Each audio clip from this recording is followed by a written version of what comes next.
បុគ្គលដែលត្រូវបានដាក់បញ្ចូលក្នុងបញ្ជីខ្មៅរបស់កូរ៉េខាងត្បូងរួមមានអ្នកអង្គការ Gen Z បុគ្គលិកជាន់ខ្ពស់នៃក្រុមហ៊ុន Print Group ចំនួន12នាក់និងបរិវត្តជនជាតិចិនលីកុងហៅដែលជាជនសង្ស័យសំខាន់ក្នុងការវាយប្រហារនិងសម្លាប់និស្សិតកូរ៉េខាងត្បូងនៅខេត្តកំពតនៅថ្ងៃប្រហ័សទី27ខែវិច្ឆិកាឆ្នាំ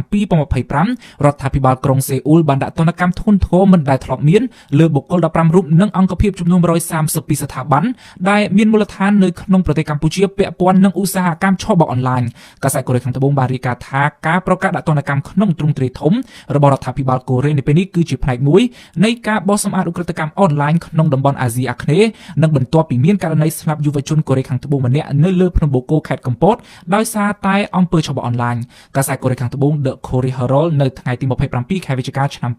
2025បានរាយការណ៍ថារដ្ឋាភិបាលកូរ៉េខាងត្បូងបានដាក់ទណ្ឌកម្មដ៏ធ្ងន់ធ្ងរមួយទៅលើបណ្ដាញអង្គភាពស្ថាប័នចំនួន132នៅក្នុងប្រទេសកម្ពុជាដែលពាក់ព័ន្ធនឹងឧស្សាហកម្មឆបអនឡាញក្នុងចំណោមអង្គភាពចំនួន132ស្ថាប័នដែលមានឈ្មោះក្នុងបញ្ជីទណ្ឌកម្មរបស់កូរ៉េខាងត្បូងមានដូចជាក្រុមហ៊ុន Pin Group របស់អ្នកអង្គការខ្មែរដើមកំណើតចិន Gen Z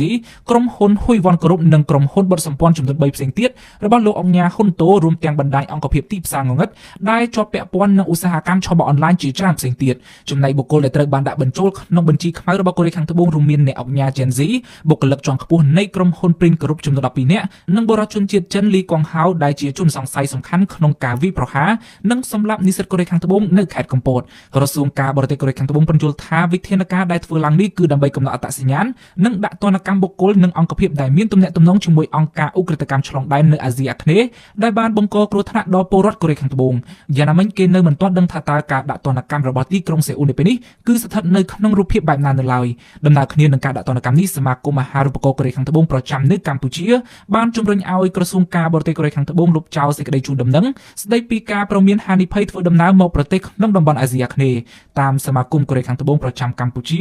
90% នៃអាជីវកម្មនៅក្នុងវិស័យធ្វើដំណើរនិងទេសចររបស់ជនជាតិកូរ៉េខាងត្បូងត្រូវបានផ្អាកប្រតិបត្តិការឬបិទទ្វារចាប់តាំងពីមានហេតុការណ៍ជនជាតិកូរ៉េដែលត្រូវបានចាប់ចម្រិតនិងធ្វើទរណកម្មនៅក្នុងប្រទេសកម្ពុជា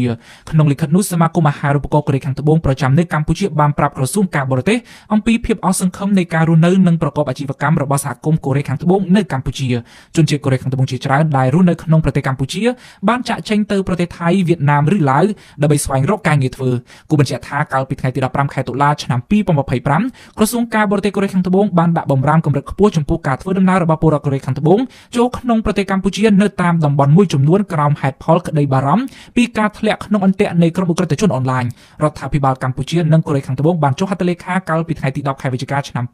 2025លើអនុសារណៈនៃការយោគយល់គ្នាស្តីពីការបង្កើតក្រុមការងាររួមកម្ពុជាកូរ៉េដើម្បីប្រយុទ្ធប្រឆាំងនឹងឧក្រិដ្ឋកម្មអនឡាញរបាយការណ៍របស់ក្រសួងមហាផ្ទៃបានបង្ហាញថាជនបរទេសជាង 3000 នាក់ត្រូវបានចាប់ខ្លួននិងបណ្តេញចេញពីកម្ពុជានៅក្នុងឆ្នាំ2023និង2024កន្លងទៅចំណែកក្នុងឆ្នាំ2025នេះសមត្ថកិច្ចក៏បានបង្ក្រាបបទល្មើសឆបអនឡាញចំនួន24លើកឃាត់ខ្លួនជនបរទេសចំនួន1859នាក់និងកសាងសំណុំរឿងបញ្ជូនទៅតុលាការចំនួន11ករណីព្រមទាំងបានឃាត់ខ្លួនជនសង្ស័យជាមេខ្លោងនិងមុខសញ្ញាងាយប្រព្រឹត្តបទល្មើសម្ដងទៀតសរុបចំនួន148នាក់